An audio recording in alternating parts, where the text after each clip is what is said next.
soulful, creative, passionate, intermittently warm and cold with me, sweet, quiet, and creative.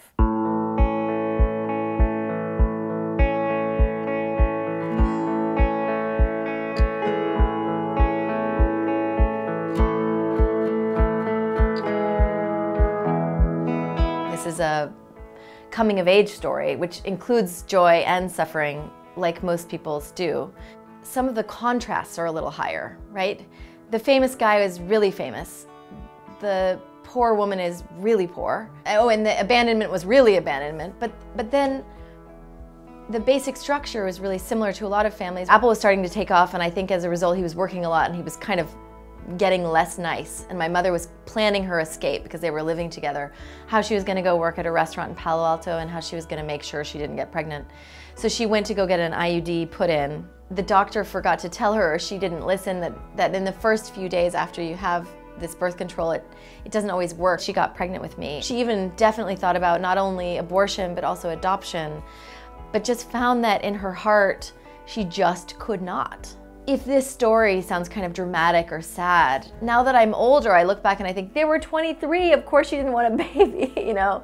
The way that my father appears in the book is as human and as my father, and I imagine it was in some ways an attempt to claim the small territory of actually just family life outside of any sort of public sphere. When I didn't know him already, it felt so exciting. I mean, imagine it's like you've grown up with a father not around, and then suddenly he's around and he's stopping by and he's charismatic and he's handsome and he's interesting, and so that was, and he drives a Porsche. I mean, it was so fun.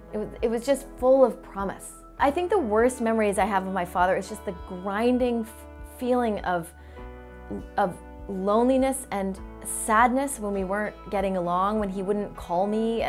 He would be wonderful, and then something might make him upset, but he wouldn't talk about it and he would just be gone. And yet I would see him on the magazine covers, and so this feeling that maybe it was something terribly wrong with me. I had assumed, you know, when he was really quiet when I was a kid, that he didn't think I was interesting or didn't want to talk to me, and it was only when I was writing the book that I thought, oh my God, he was so shy and so awkward, and he's hanging out alone with a kid and he doesn't know how to talk to kids.